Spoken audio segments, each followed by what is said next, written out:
નમસ્તે મિત્રો, આજે એક ટેસ્ટી નાસ્તાની રેસિપી બનાવીએ છીએ અને કેટલાક મિત્રોને આપણું મ્યુઝિક ખૂબ ગમે છે.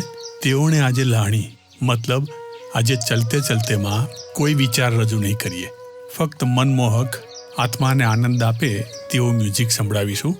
મિત્રો, આ મ્યુઝિક રાત્રે સૂતી વખતે શક્ય હોય તો હેડફોન દ્વારા સાંભળજો. આપના બધા જ વિચારો શમી જશે, મનને શાંતિનો અનુભવ થશે. બટાકા, ઓટ અને થોડા શાકભાજી ઉમેરીને એક અલગ સ્ટાઇલના પૂડા બનાવીશું.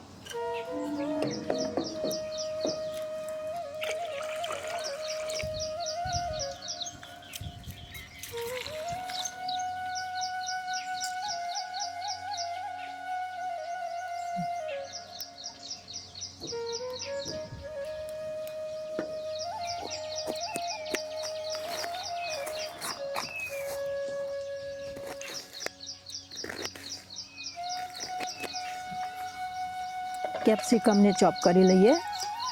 તમે એને ઝીણું ઝીણું કાપીને વાપરવું હોય તો પણ વાપરી શકો છો.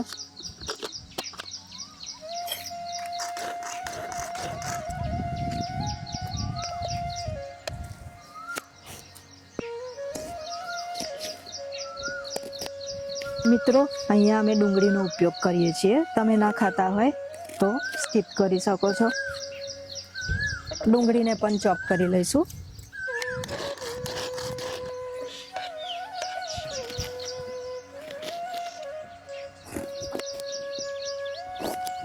ચોપ કરી લઈએ. મિત્રો, ક્યારેક સંગીતનો રિયાઝ કરતાં કરતાં ઈશ્વર કોઈ એવી અવસ્થામાં મૂકી દે છે કે કોઈક નાની સિગ્નેચર ટ્યુન બની જાય છે. પછી ડે બાય ડે હું એમાં કોઈને કોઈ ઇન્સ્ટ્રુમેન્ટ ઉમેરતો જાઉં છું અને એક સરસ સર્જન તૈયાર થાય છે. તો આજે 5 વર્ષ પહેલાં બનાવેલી એક રચનાએ ખૂબ જ સરસ રૂપ ધારણ કર્યું છે. મને એ ખૂબ ગમ્યું છે, તો આપ પણ એનો આસ્વાદ માણો. આપણે અડધો કપ ઓટ લીધા છે, અડધો કપ પૌવા ઉમેરીને પીસી લઈએ.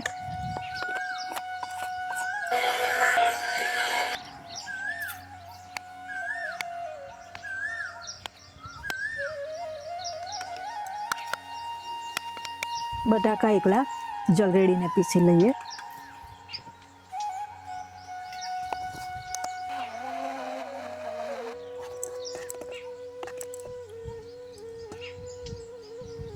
પીસેલા ઓટ અને પૌવા ઉમેરીએ. અડધો કપ ચોખાનો લોટ ઉમેરીશું. એક નંગ ચોપ કરેલું કેપ્સિકમ ઉમેરીએ.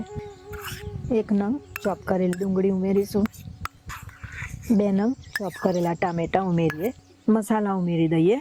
2 ચમચી રોક સોલ્ટ ઉમેરીએ. 1 ચમચી હિંગ પાવડર ઉમેરીએ. 1 ચમચી જીરું, ચોપ કરેલા મરચું અને આદુની પેસ્ટ ઉમેરીશું. થોડા લીલા ધાણા ઉમેરીશું.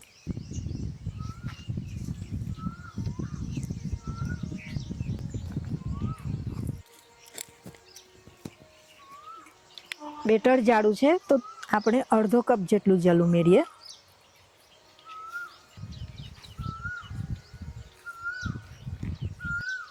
બેટર જાડું છે, હજી 1 કપ જેટલું જલ ઉમેરીએ.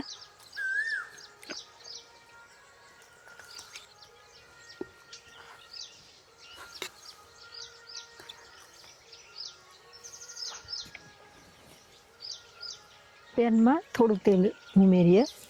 થોડા રાઈના દાણા ઉમેરીએ.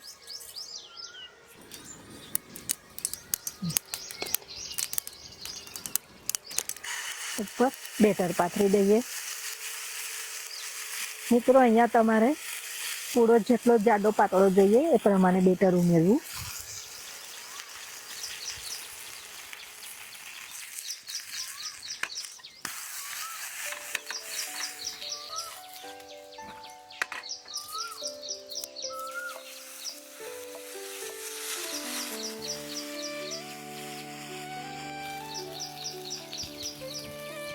પૂડાને મીડિયમ ગેસે શેકાવા દેવા. લે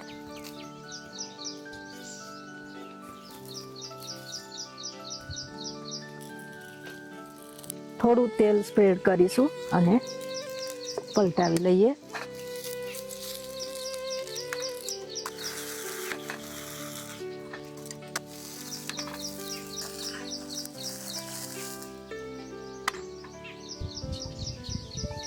મિત્રો, લીલી ચટણી અને ટોમેટો કેચઅપ બંને ઘરે બનાવેલું છે.